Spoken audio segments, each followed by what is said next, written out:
মানুষ স্বপ্নে দেখে কি দেখে না? আমরা দেখি না? না দেখি? স্বপ্ন আবার দুই ভাগে বিভক্ত হয়, মুসলমানরাও দেখে, অমুসলমানরাও দেখে। অমুসলমানের জন্য বিশেষ করে আদগাসে আহলাম, যেগুলি অনেক সময় খেয়ালাতের থেকে, দিনের বেলায় অনেক খেয়াল করতে থাকলে এগুলি রাত্রে ঘুমে দেখে। আবার কিছু শয়তানি ওয়াসওয়াসার থেকে আসে। আর মুমিনদের জন্য কিছু স্বপ্ন, এটা আল্লাহ প্রদত্ত, মুমিনকে আগাম সুসংবাদ জানানো হয়। তিলকা আজিলুল বুশরা লিল মুমিন। আল্লাহর হাবিব ইরশাদ ফরমান, স্বপ্ন, বুখারী শরীফে হাদিস আছে, মুমিনের স্বপ্নটা নবুয়তের 46 ভাগের এক ভাগ। সুবহানাল্লাহ। 46 ভাগের এক ভাগ। এটা হাদিসে লম্বা তাকরীর আছে, ব্যাখ্যা আছে। আল্লাহর হাবিবের নবুয়ত কত বছর ছিল বলেন তো? বলেন বাবা, আরে এগুলি আমরা মুসলমানরা এগুলি না জানলে কি জানবো? 23 বছর। 23 ডাবল, তাহলে কয় মাস করে পড়লো? 6 মাস করে পড়ে নাই? তাহলে 23 বছর আল্লাহ রসুল নবুয়তের হালাত অতিবাহিত হবার পরে এর আগে 6 মাস পর্যন্ত এই সুন্দর সুন্দর স্বপ্নগুলি দেখছিলেন। এই স্বপ্নগুলি, এই জন্য আল্লাহ রসুল বলেন নবুয়তের 46 ভাগের এক ভাগ হলো স্বপ্ন। মুমিনকে আল্লাহ পাক এই স্বপ্নের মাধ্যমে, যেহেতু এখন আর নবুয়ত নাই, মুমিনদেরকে আল্লাহ পাক ঘুমের ঘরে অনেক সময় ভালো ভালো স্বপ্নগুলি তার অগ্রিম সুসংবাদ পৌঁছে দেয়। কি ঘটবে, কি ঘটতে যাচ্ছে, তাকে অনেক সময় হয়তো 10 বছর পরে হতে পারে, হয়তো 20 বছর হতে পারে। এই জন্য আল্লাহর হাবিব ইরশাদ ফরমান, যখন মুমিনরা তোমরা কোনো ভালো স্বপ্নে দেখবা, এই স্বপ্নটা যার তার কাছে ব্যক্ত করো না। বুঝমান মানুষ, স্বপ্নের তাবির জানে এরকম মানুষের কাছে বলবা। আর যদি কেউ তাবির বলতে না পারে, সে যেন কমপক্ষে এটা সম্পর্কে মন্তব্য না করে। কারণ স্বপ্নটা এটা একটা পাখির পায়ের মধ্যেই ভাবে থাকে, যে এক ব্যাখ্যা করেওয়ালা যদি ভুল ব্যাখ্যা করে, এটা তার উপরে পতিত হয়। এই জন্য যার তার কাছে স্বপ্ন বলবো না। মুমিনের জন্য এটা অনেক বড় একটা জিনিস, মূল্যবান সম্পদ। এই জন্য নবুয়তের 46 ভাগের এক ভাগ। আর যদি খারাপ স্বপ্ন কেউ ঘুমে দেখি, হাদিসে আসছেন, তুমি যেভাবে শুয়ে আছো তার বিপরীত দিকে পরিবর্তন হও, বাম দিকে 3 বার থুতু ফেলবে এবং আউযু বিল্লাহি মিনাশ শাইতানির রাজিম 3 বার পড়বা। তাহলে এই স্বপ্নের ওয়াসওয়াসা খারাপ তোমার উপরে অ্যাকশন হবে না। তো বলতেছিলাম, আবু বকর সিদ্দিক রাদিয়াল্লাহু তাআলা, তিনি মুলকে শামে, তিনি সেখানে রাত্রিবেলা স্বপ্ন দেখলেন, আসমানের চাঁদটা তার কোলে এসে পড়েছে। সুবহানাল্লাহ। তিনি স্বপ্ন দেখে চিন্তা করলে, এটা কি স্বপ্ন দেখলাম? তখনকার সময় ওই দেশে পাদ্রীদের মধ্যে বড় আলেম ছিল, ইহুদি ধর্মাবলম্বী, খ্রিস্ট ধর্মাবলম্বীদের মধ্যে। তো ওই জামানায় বড় একজন পাদ্রীর কাছে তিনি শরণাপন্ন হলেন, যে আমি এই স্বপ্নটা দেখলাম। ওনার কাছে বলি, যে বললেন যে আমি একটা স্বপ্ন দেখেছি, স্বপ্নের ব্যাখ্যাটা আপনার থেকে জানতে চাই। পাদ্রী জিজ্ঞাসা করলেন, তোমার বাড়ি কোথায়? বলে, আমার বাড়ি মক্কা শরীফ। পাদ্রী তার দিকে অনেকক্ষণ তাকিয়ে আছে, তাকিয়ে থেকে বলতেছে, তুমি তো বড় ভাগ্যবান মানুষ। বলেন না সুবহানাল্লাহ। তুমি বড় ভাগ্যবান মানুষ, তুমি যে স্বপ্নটা দেখেছো, স্বপ্নের ব্যাখ্যা হলো আমি পূর্বের আসমানি কিতাব তৌরীত এবং ইনজিল, এগুলি অনেক কিছু আমার অবগত জানা। সেইখানের মধ্যে আখিরি জামানায় একজন পয়গম্বর আসবে, তার সমস্ত গুণাবলী সিফতগুলি সব সেখানে পাইছি, লেখা আছে। তবে সম্ভবত সেই নবীর আগমন ঘটে যাবে বা ঘটে গেছে। আর ভাগ্য তোমার ভালো, তুমি তার প্রধান খলিফা হবে।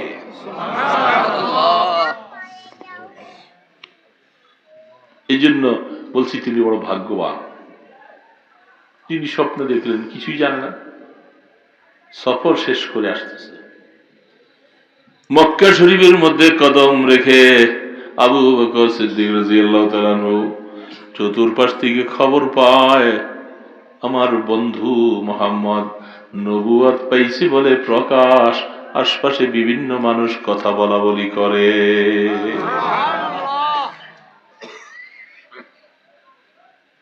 ওই সময় হযরতে খাদিজাতুল কুবরা রাদিয়াল্লাহু তাআলা আনহা সর্বপ্রথম মুসলমান। মেয়েদের জন্য এটা একটা বহুত বড় মোবারক। ইসলাম সর্বপ্রথম গ্রহণ করেছেন মহিলা, এটা মেয়েদের জন্য ভাগ্য না? তিনি হলেন হযরতে খাদিজাতুল কুবরা রাদিয়াল্লাহু তাআলা। কেউই গ্রহণ করবে বা না করবে আমার প্রয়োজন নাই, আমি সর্বপ্রথম। সেগুলি লম্বা লম্বা কথা অনেক আছে তাওয়ারিখের মধ্যে, সিরাতের মধ্যে। তাহলে সর্বপ্রথম মুসলমান মহিলা, মহিলাদের ভাগ্য না? তারপরে বালকদের মধ্যে হযরতে আলী, ছোট মানুষ, কিছু বুঝে না। গোলামদের মধ্যে যায়েদ বিন হারিসা রাদিয়াল্লাহু তাআলা। বয়স্কদের মধ্যে এখনো কোনো মুসলমান নাই, রিজালের মধ্যে কেউ নেই। আবু বকর সিদ্দিক রাদিয়াল্লাহু তাআলা আনহু খবর শোনার পরে আস্তে আস্তে করে আল্লাহ রসুলের বাড়ির দিকে যায়, যাইয়া জিজ্ঞাসা করে, বন্ধু শুনতে পাইলাম আপনি নাকি নবুয়ত পাইছেন, কথা কতটুকু বাস্তব? আল্লাহ রসুল বলেন, হ্যাঁ, এই তো মাত্র কয়দিন হলো গারে হিরার মধ্যে জিবরিল আলাইহিস সালামের মাধ্যমে সর্বপ্রথম ওহী নাজিল করে আল্লাহ আমাকে নবুয়ত দিয়েছে।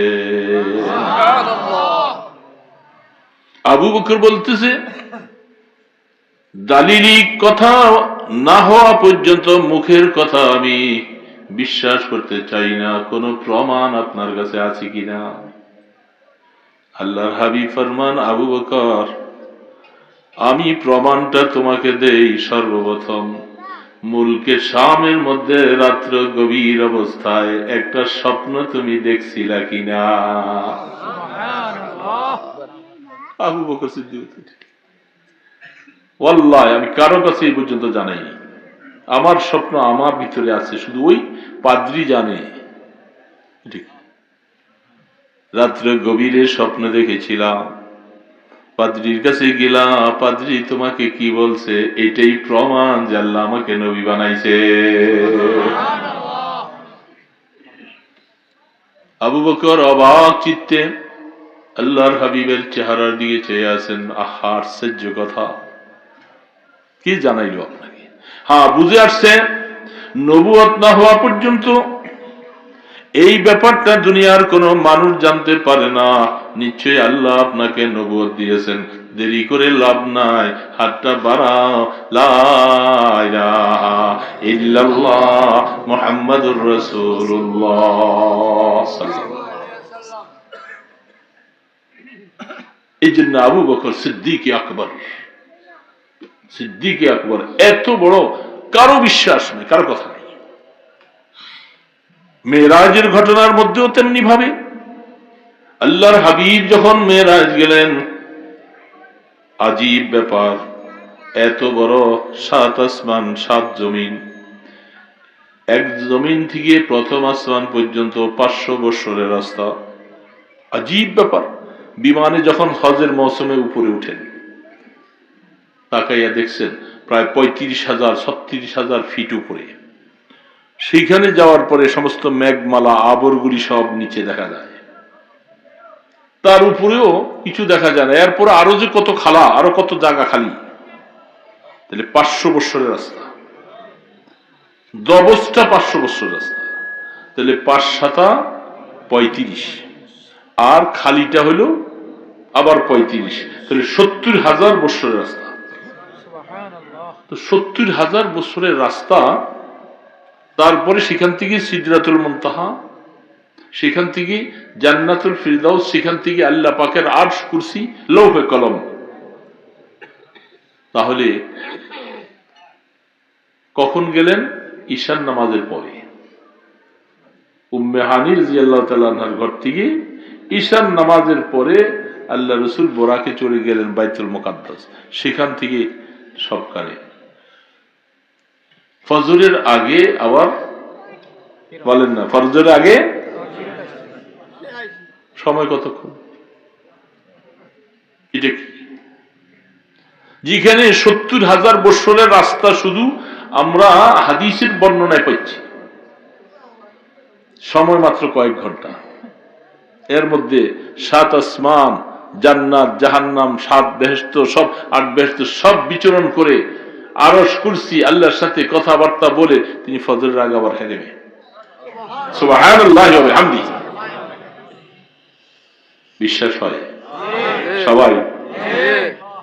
এই ব্যাপারে বিশ্বাস না করলে তো মুশকিল। যেটাকে আজকাল নাস্তিকতাবাদীরা অনেকেরা কাল্পনিক বলে। আল্লাহর হাবিবের মেরাজ কি কাল্পনিক? স্বপ্নে? সশরীরে না?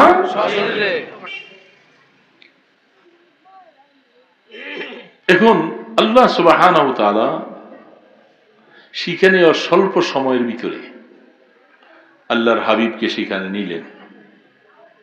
আবার বাইতুল মুকাদ্দাস আইসালাম, সেখান থেকে আবার বোরাকে চলে আসলেন। যাওয়ার সময় বোরাক ব্যবহার করেছেন বাইতুল মুকাদ্দাস পর্যন্ত, আবার বাইতুল মুকাদ্দাস পর্যন্ত আছে, সেখান থেকে আবার বোরাকে হারাম শরীফে চলে আসলেন। আসার সময় রাস্তায় অনেক অনেক ব্যবসায়ী কাফেলার সাথে রাসূলের দেখা। মক্কা শরীফে আসার পরে যখন আল্লাহ রাসূল বলছেন যে আমি এই স্বল্প সময়ের ভিতরে 7 আসমান, আরশ, কুরসি সব কিছু সায়ের করে আবার ফজরের আগে আসছি, এরা হাততালি দিয়া বলতেছে এত বড় মিথ্যাবাদী পৃথিবীতে আর হতে পারে না। বলে নাউজুবিল্লাহ। এত অসম্ভব বস্তু যেটা দুনিয়ার মধ্যে কোনো আকল তসলিম করে না, এটা বিশ্বাস করা যায়। তখন আল্লাহর হাবিব বলছিলেন, এই আবু জাহাল চাচা শোনো, আবু তালেব, উতবা, সাহেবা, আমি আসার সময় তোমাদের একটা কাফেলা শাম দেশ থেকে ব্যবসার জন্য গিয়েছিল, তারা আসতেছিল, আমি তাদের সাথে দেখা হয়েছে, জিজ্ঞাসা করো তো আমার সাথে দেখা হয়েছে কিনা। যদি আমি নাইজেই থাকি আমার সাথে দেখা হয়েছে। এমনকি কথা প্রসঙ্গে আল্লাহ রসুল বলতে বলতে বলে ফেলছে যে আগামী বুধবারে দেখবা কাফেলাকে আমি যেখানে দেখেছি সেখান থেকে আগামী বুধবারে সন্ধ্যার আগে আগে কাফেলা মক্কা ইন করবে, ঢুকবে। এরা এটা কি একটা বড় হাতিয়ার বানায়। হতে পারে 1 ঘন্টা 2 ঘন্টা দেরি তো হতে পারে, রাস্তায় জ্যাম লাগে, সমস্যা লাগে, আমরা সময় মতো বুঝতে পারি না, হয় না? তারা বলতেছিল সুবর্ণ সুযোগ পাইছি মুহাম্মদকে ঘায়েল করার, কারণ সন্ধ্যার আগে আগে যদি কাফেলা না ঢুকে আমরা হাততালি দিয়ে সকলে মিলে স্লোগান দিব মুহাম্মদ মিথ্যাবাদী, নাউজুবিল্লাহ। সুযোগ পাইছে না? যারা ইসলামের বিরোধিতা করে, নাস্তিকতাবাদী যারা, তারা শুধু কেবল এইভাবে বিভিন্ন আলেম ওলামা মুসলমানদের খুঁটিনাটি ব্যাপারগুলি তালাশ করে একটু কিছু পাইলেই এটা দিয়ে ফেসবুকে সারা দেশে ছেড়ে দেয়, এই মোল্লাই বলছে, সেই মোল্লা বলছে। এগুলি আসলে ইসলামের দুশ্মন। খুব সাবধান থাকতে হবে আমাদের। সময় খুব খারাপ। এখন সামান্য একটু ব্যাপার নিয়ে কত কিছু শুরু হচ্ছে।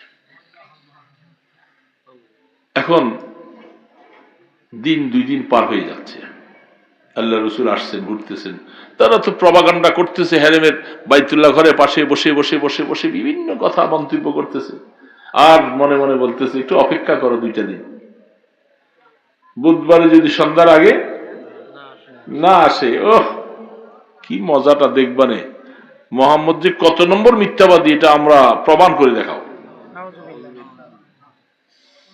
আল্লাহু আকবার। ঠিক সন্ধ্যার সময় বুধবারের আল্লাহ রসুল লোক লাগাইয়া রাখছে, একটু দেখো, কিন্তু কাফেলা এখনো ঢুকে নাই। আল্লাহর হাবিব ঘাম ছুটে গেছে, পেরেশান না? বিশাল একটা চ্যালেঞ্জ, কি হবে না হবে। আল্লাহ পাকের দিকে মোতাওয়াজ্জহ হলেন মাওলা। আমি কথা প্রসঙ্গে বলে ফেলছি, বুধবারে সন্ধ্যার আগে আগে কাফেলা ঢুকে যাবে। এটা এমন কিছু ব্যাপার ছিল না, কিন্তু এটাকে কাফেররা বড় হাতিয়ার বানাইছে। মাওলা তোমার ক্ষমতা আছে, তুমি কাফেলাকে তাড়াতাড়ি পৌঁছাইয়া সূর্যটাকে ওই জায়গার মধ্যে স্টপ করাইয়া দাও।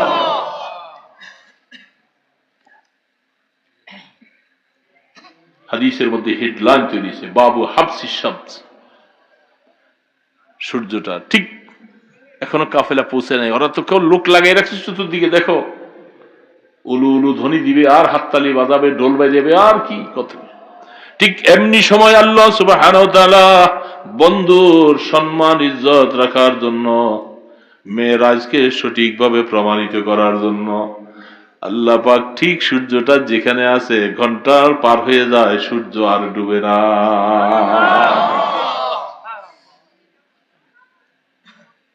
কার কথা শুনে? সূর্য কার কথা শুনে? আবু জেহেলের কথা শুনবে? আবার রাসূল বলতে দেরি আল্লাহ পাক সাথে সাথে সূর্যকে আটকে দিলেন। না না, সূর্য আর ওইখানে আছে। কাফেলা মক্কা শরীফে ঢুকেছে, প্রমাণ আদি সব কিছু হয়েছে, তারপরে সূর্য ডুবে যায়। ওই সময় আবু জাহাল সহ আবু বকর সিদ্দিক রাদিয়াল্লাহু তাআলা আনহুর কাছে যাইয়া বলতেছে, আবু বকর শুনছো, তোমার বন্ধু নাকি কয়েক ঘন্টার ভিতরে বাইতুল মুকাদ্দাস, সেখান থেকে 7 আসমান, বেহেশত দোজখ সায়ের করে আবার ফজরের আগে পৌঁছে যায়। এত বড় ঢা মিথ্যা কথা জীবনে কি আর শুনছো কোনোদিন? আবু বকর বলতেছে, তুমি কার থেকে শুনছো? বলে, আমি শুনছি তোমার বন্ধু বলছে মুহাম্মদ, আমি তোমাকে সাক্ষী রেখে বলছি। আবার বলো তুমি কে বলছে? বলে, হ্যাঁ তোমার বন্ধু মুহাম্মদ। যদি আমার বন্ধু মুহাম্মদ রাসূল তিনি যদি বলে থাকে, তো তোমাদের সকলকে সাক্ষী রেখে বলতেছি আমি বিশ্বাস করলাম। আল্লাহর হাবিবের কাছে সিদ্দিক আকবর, তুমি যে সত্যবাদী আবু বকর, কোন ভেজাল নাই, সিদ্দিক আকবর তুমি। তো আবু বকর সিদ্দিক রাদিয়াল্লাহু তাআলা আনহুর মানাকিব হাদিসের পৃষ্ঠা খুলে দেখেন, বুখারীর মধ্যে আছে মানাকিব আবু বকর সিদ্দিক। আবু বকর সিদ্দিক রাদিয়াল্লাহু তাআলা আনহু বলতেছিলাম, এই উম্মতের মধ্যে সর্বশ্রেষ্ঠ স্থান দখল করেছেন আবু বকর সিদ্দিক নবীজির পরে। আর কেউ আছে? সাহাবায়ে কিরাম, সাহাবায়ে কিরামদের শান কত? এর বাবা সাহাবায়ে কিরামদের সম্পর্কে আমাদের ধারণা আছে তো? বিআইয়িহিম ইকতাদাইতুম ইহতাদাইতুম। আল্লাহ রাসূল হাদিসের মধ্যে বলেন, ইত্তাকুল্লাহ আল্লাহ আল্লাহ ফি আসহাবি লা তাত্তাখিযুহুম গারাদাম মিন বাদি ফামান আহাব্বাহুম ফাবিহুব্বি আহাব্বাহুম ওয়া মান আবগাযাহুম ফাবিবুগযি আবগাযাহুম। নবী করিম সাল্লাল্লাহু আলাইহি সাল্লাম বারবার করে আপনাকে আমাকে সতর্কের বাণী শোনায়া যায়, আল্লাহ আল্লাহ, খুব সাবধান সাবধান, সতর্ক থাকো আমার সাহাবাদের ব্যাপারে। যেহেতু ওই সময় আমি থাকবো না, আমার সাহাবারা থাকবে না, তোমাদের মাঝে বিভিন্ন রকমের বিকৃতিওয়ালারা আসবে, যারা আমার সাহাবীদেরকে নিয়ে অনেক সময় খেল তামসা করবে, আমার সাহাবীদের ব্যাপারে বিভিন্ন মন্তব্য করবে। সাবধান, যারা আমার সাহাবীকে ভালোবাসবা তারা যেন আমি নবীকে ভালোবাসলা, যারা আমার সাহাবীর সাথে দুশমনি করলা তোমরা যেন আমার নবীর সাথে দুশমনি করলা। সাহাবা, মুফাসসির, মুহাদ্দিস, মুফতি, আলেম, আল্লাহওয়ালা, বুজুর্গ সাহাবারা সবাই ছিলেন, কিন্তু কোন সাহাবীর নামের সাথে মুফাসসির নেই, মুহাদ্দিস নেই, শাইখুল হাদিস নেই, খতিব নেই, ইমাম নেই। আছে? কারণ ওনাদের মধ্যে যেই টাইটেলটা আল্লাহ দিয়েছেন এর থেকে উঁচু টাইটেল আর হতে পারে না, সেটা হলো সাহাবা।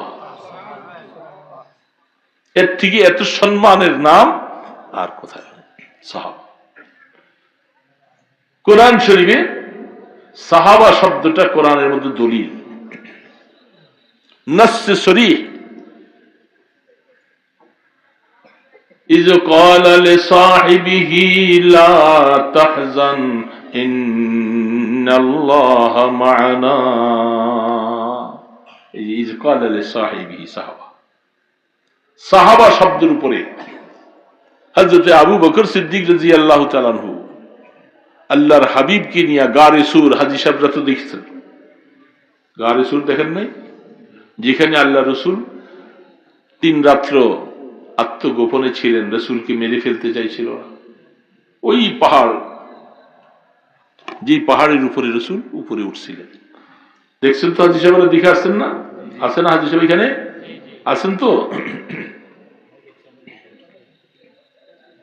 কত উঁচা, এত কষ্ট। নিচের থেকে নজর করলে একটা কবুতরের বাচ্চার মতো দেখা যায় একটা মানুষকে, কত উঁচা। তো সেখানের মধ্যে কাফের মুশরিকেরা আল্লাহর রসুলকে মেরে ফেলার জন্য সমস্ত ষড়যন্ত্র করল। আবু বকর সিদ্দিক রাদিয়াল্লাহু তাআলা আনহুকে আল্লাহ রসুল একদিন বলছিলেন, আবু বকর, আল্লাহ পাকের তরফ থেকে আমাদেরকে হিজরতের অর্ডার হবে, এখানে থাকতে দিবে না, পারবো না।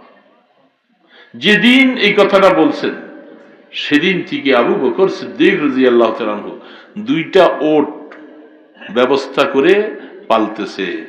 কারণ কোন দিন ঘোষণা আসবে জানিত না, ওই সময় যেন সাওয়ারির জন্য আমাদের যেতে কষ্ট না হয়। একটার মধ্যে আমি সাওয়ার হব, আর একটার মধ্যে মুহাম্মদ রাসূলুল্লাহ সাল্লাল্লাহু আলাইহি ওয়াসাল্লাম।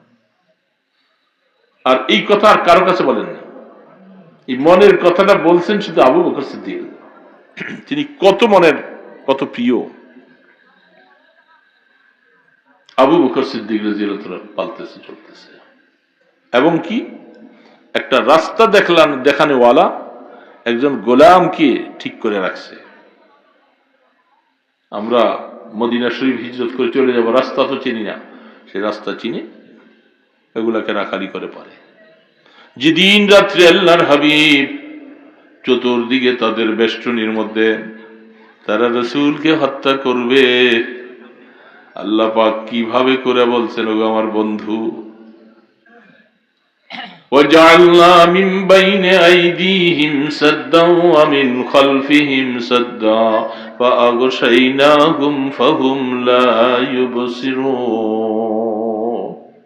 আয়াত পড়েন, একটু বালুর মধ্যে ফুদিয়া ছিটিয়ে দিছে, আল্লাহ পাক কুদরতের দ্বারা ওদের সবগুলার চোখের মধ্যে যে পড়লো, ওরা চোখ ডলতে ডলতে আল্লাহ রাসূলের সামনে দিয়ে বেরিয়ে গেল।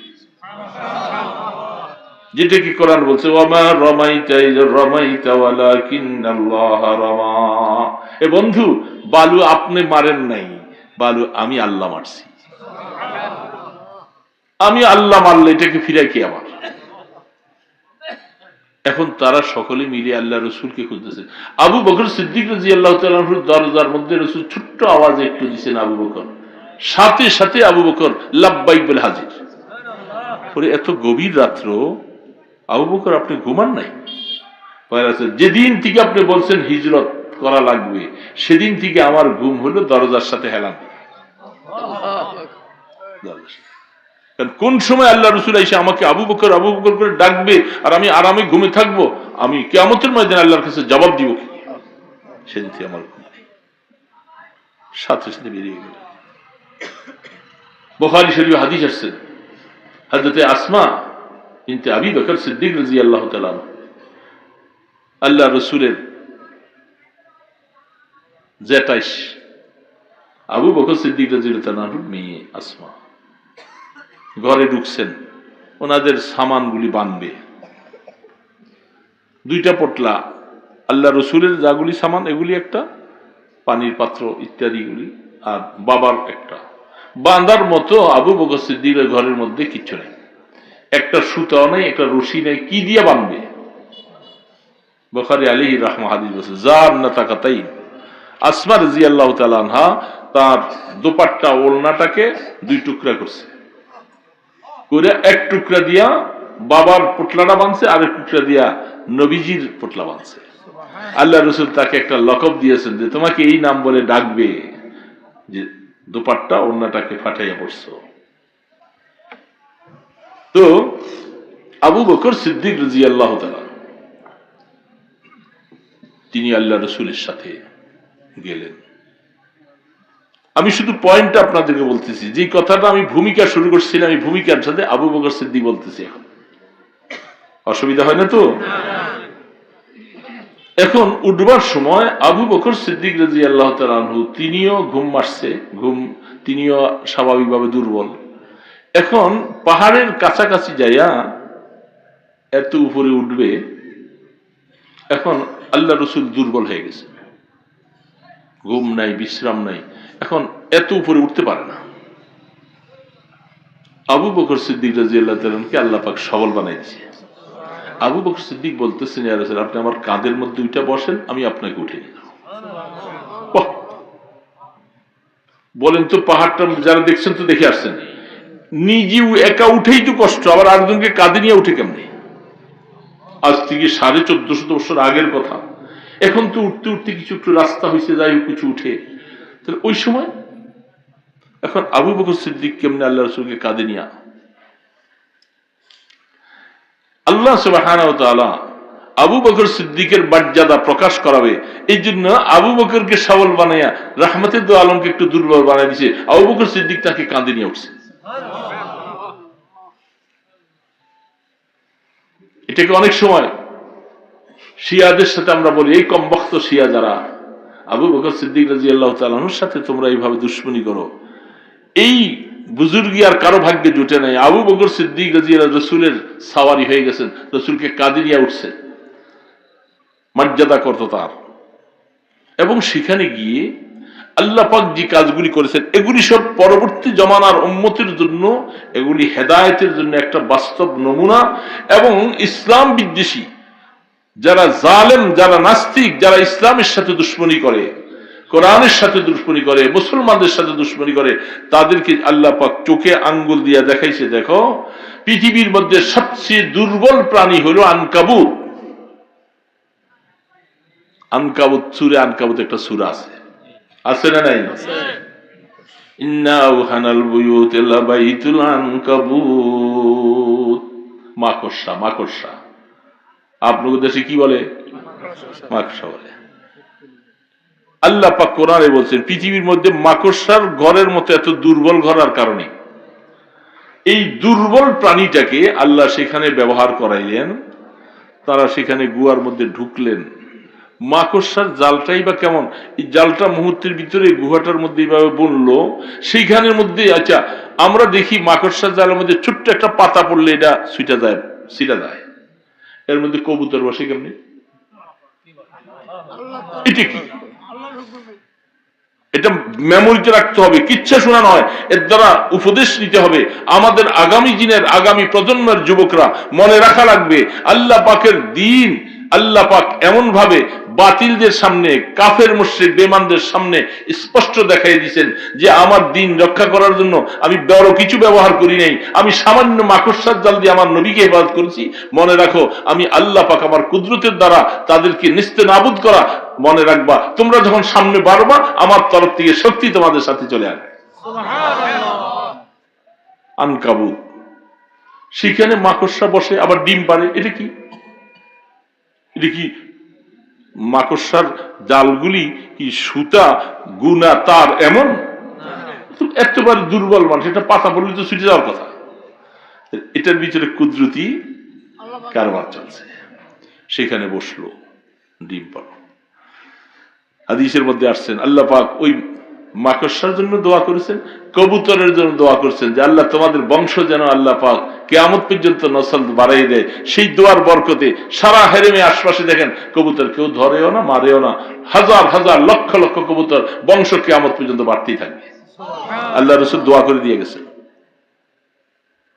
এখন সেই জায়গার মধ্যে আবু বকর সিদ্দিক রাদিয়াল্লাহু তাআলা আনহুকে আল্লাহ সুবহানাহু ওয়া তাআলা যে শব্দটা কোরআনে ব্যবহার করছেন, ইয ক্বালা লিসাহিবিহি, এটি আমি বলতেছিলাম যে আল্লাহ পাক সাহাবী শব্দটা কোরআনের শব্দ, কোরআনের ভাষা। এই জন্য সাহাবীর সাথে বেয়াদবি করলে আল্লাহর সাথে বেয়াদবি হবে, কোরআনের সাথে বেয়াদবি হবে, রসুলের সাথে বেয়াদবি হবে। যার কারণে সাহাবীর ব্যাপারে আল্লাহ এই ব্যাপারে খুব কঠোর। রসুল বলছেন যে আল্লাহ আল্লাহ ফি আসহাবি লা তাত্তাখিজুহুম গারাদাম মিন বাদি, আমার পরে খবরদার সাহাবায়ে কেরামদেরকে তোমাদের সমালোচনার হদবগা বানাইও না, সমালোচনার স্তর বানাইও না। তাদের ব্যাপারে যদি সমালোচনা করে থাকো বরবাদ হয়ে দিবা। সাহাবী, তাই বলতেছিলাম যে আদনা একজন সাহাবীর সমান সারা পৃথিবীর সমস্ত অলি আবদাল গাউস কুতুব উলামা ফাজালা যা বসাবেন একজন সাহাবীর ফসমের সমান না। এই জন্য বড় পীর আব্দুল কাদের জিলানী রহমতুল্লাহ আলাইহি তিনি বলতেন, আরে আমি আব্দুল কাদের জিলানী তো হযরত ইমামে মাবিয়া রাদিয়াল্লাহু তাআলা আনহু যে ঘোড়ার পিঠে সাওয়ার হয়ে চলতেন, ঘোড়ার পায়ের নিচে যে ধুলাটার যে মূল্য আমি আব্দুল কাদের জিলানী সেই মূল্য বুঝতে পারিনি। ইমামে মুআবিয়া। এই জন্য বলতেছিলাম যে ঈমানের স্তরের মধ্যে প্রথম স্তর অধিকার করেছেন মুহাম্মদ রাসূলুল্লাহ সাল্লাল্লাহু আলাইহি সাল্লাম, আর দ্বিতীয় নম্বর স্তর সাইয়্যিদিনা আবু বকর সিদ্দিক রাদিয়াল্লাহু। এর মধ্যে মারাতেব অভাব নেই। আমি আপনি আমরা যারা যারা এখানে আছি, কারো ঈমান একটু বড়, কারো ঈমান একটু ছোট, কারো আরো কম, কারো আরো বেশি। আল ঈমান ইয়াজিদু ওয়া ইয়ানকুস, ঈমান বাড়ে কমে। এখন সেই হিসাবে আল্লাহ তাবারক ওয়া তাআলা, আমরা কি কোনদিন সাহাবাদের সমালোচনা করব? খবরদার। কেউ যদি করে ওনাকে বুঝাতে হবে যে উনি বুঝেনি আসলে। কারণ সাহাবীদেরকে যদি মাইনাস করেন তাহলে আপনি দিন পাবেন না। সাহাবীদেরকে মাইনাস করে দিন পাবেন না। আপনি আমার এই কথাগুলি শুনতে যাইয়া আপনারা যারা শুনছেন, এখন ওনাকে বাদ দিয়া আপনি যদি সরাসরি ওই একজন দূরে যা বলতেছে আমি অমুকের থেকে শুনছি, তাইলে এটার হাকিকত থাকলো না। আর সরাসরি উনি বলেন তুমি কোত্থেকে বলছো, আমি তো সেদিনকার ওয়াজে ছিলাম, হুজুর কি বলছে আমি নিজে সরাসরি শুনছি, তাহলে এটার গুরুত্ব বেশি হবে না? তাহলে মাঝখানে যদি মাইনাস করে দেন তাহলে এই দ্বীনের অস্তিত্ব থাকবে না। আমরা এই ব্যাপারে খুব সাবধান থাকবো। সাহাবায়ে কেরাম, আরে কিয়ামতের ময়দানে আল্লাহ সুবহানাহু ওয়া তাআলা সাহাবাদের যে মর্যাদা, আল্লাহ তাবারক ওয়া তাআলা এত মর্যাদা দিয়েছেন। এই জন্যই রাসূল বলেন যে আমার সাহাবাদের যে কোনো একজনকে তোমরা যদি কেউ ফলো করতে চাও তোমরা হেদায়েত পেয়ে যাবে। তো বলতেছিলাম আমি যে আয়াত পড়েছিলাম ঈমানের কথা বলতে যাইয়া এই ভূমিকাগুলি তখন বলছি, ভূমিকা বুঝে আসছে তো? সাহাবাদের সমালোচনা করব। সাহাবাদের জীবনে অনেক কিছু ভুল আপনার চোখের সামনে আসবে, কারণ ওনারা মানুষ ছিলেন। যেমনটা সাহাবাদের মধ্যে জিনার ঘটনা ঘটছে। এখন এত বছর পরে আইসা আপনি চিন্তা করবেন যে হুজুর সাহাবী যাদেরকে আল্লাহ রাসূল এত সম্মান দাম দিলেন, উনি আবার পাপের সাথে জড়িত হয়ে গেল। তো জিনার গুনাহ আছে। একজন সাহাবিয়া মহিলা সে জিনার গুনাহে আসছে, সন্তান পেটে আসছে, হাদিসের মধ্যে স্পষ্ট। আমরা অনেক সময় বলে থাকি কিতাবের মধ্যে লেখা আছে সাহাবীদের ভুলটা তুমি দেখছো, কিন্তু সাহাবীরা যেইভাবে তওবা করেছে এই তওবাটা তুমি দেখো না। এমন তওবা করেছে মাইজে আসলামী রাদিয়াল্লাহু তাআলা আনহু, আল্লাহ রাসূলের কাছে যে সরাসরি বলছেন তাহহিরনি ইয়া রাসূলুল্লাহ ইন্নী জানাইতু, ওগো আল্লাহ রাসূল আমি জিনা করে ফেলছি, আমাকে পাক করে। কেউ জানতো না, সরাসরি আল্লাহর হাবিবের সামনে যে বলছে। আল্লাহ রাসূল দেখছে কোন সাক্ষী আছে? কোন সাক্ষী নেই। এই জন্য আল্লাহ রাসূল চেহারাটা একবার এদিকে ছিলেন, আবার সামনে ডানে ঘুরাইলেন, সেদিকে যে একই কথা, বামে ঘুরাইলেন, পিছনে ঘুরাইলেন, 4 বার উনি একই কথা বলছেন যে আমি জিনা করে ফেলছি, আমাকে পাক করে। উনি জানে যে আল্লাহ রাসূলের কাছে গেলে যেহেতু আমি বিবাহিত পুরুষ, আমাকে পাথর মেরে এতটুকু বুক পর্যন্ত গাড়াইয়া সঙ্গে সার করে দেওয়া হবে। এটা 16 আনা জানে, তারপরও নিজে হাজির হয়েছেন। তার মানে কি আখিরাতের শাস্তি থেকে দুনিয়ার শাস্তি আমার জন্য অনেক শ্রেয়, আমি এখানে এটা দিয়ে শেষ করে যাই, আখিরাতে যেন শাস্তি না হয়। তো ঠিক আল্লাহ রাসূল তাকে সঙ্গে সার করার জন্য সাহাবাদেরকে অর্ডার দিলেন। তিনি শেষ পর্যন্ত আঘাত খেয়ে সহ্য করতে না পাইয়া দৌড়াইতেছিলেন। আরেকজন সাহাবী একটা উটের মাথা তার মাথার মধ্যে হাড্ডি দিয়ে আঘাত করার পরে ফিঙ্কার দিয়ে রক্ত তার শরীরে পড়লেন, এবং সে মনে করছে এই রক্তটা, এই লোকটা অপবিত্র মানুষ, এর রক্তটা আমার গায়ে পড়ছে। আল্লাহ রাসূল বলছে, তুমি বললাটা কি?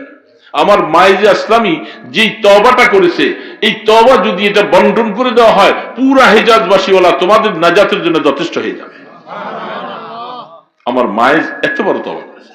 এই জন্য বলি, সাহাবায়ে কেরামদের দুই একটা ভুল জীবনী অনেক সময় আপনাদের সামনে আসবে, আসছে। আসার পরে আপনি এটা দেখি যদি বলেন সাহাবীদের সমালোচনা করেন, কিন্তু সে যে তওবা করেছে, কেমন তওবা করেছে আপনি এটা তো দেখলেন না। আমরা কি এরকম তওবা করতে পারি? আমাদের কত গুনাহ হয়ে আছে, আমরা তো এরকম তওবা করতে পারি না। ওনারা সেই পাপের কাছেও আর যায় না। এই জন্য সাহাবায়ে কেরামদের ব্যাপারে কোনোদিন জবান উল্টাপাল্টা বলা যাবে না। এটা কঠিন মাসালা। এই হাদিসটুকু আমি পড়েছি, খুব সাবধান সাবধান আমার সাহাবাদের ব্যাপারে, সাহাবাদের ব্যাপারে খুব বলবো না। তো সাহাবায়ে কেরামকে আল্লাহ পাক ওই ঈমানের মাকাম দিয়েছিলেন, তারা সেই স্তরে পৌঁছছে।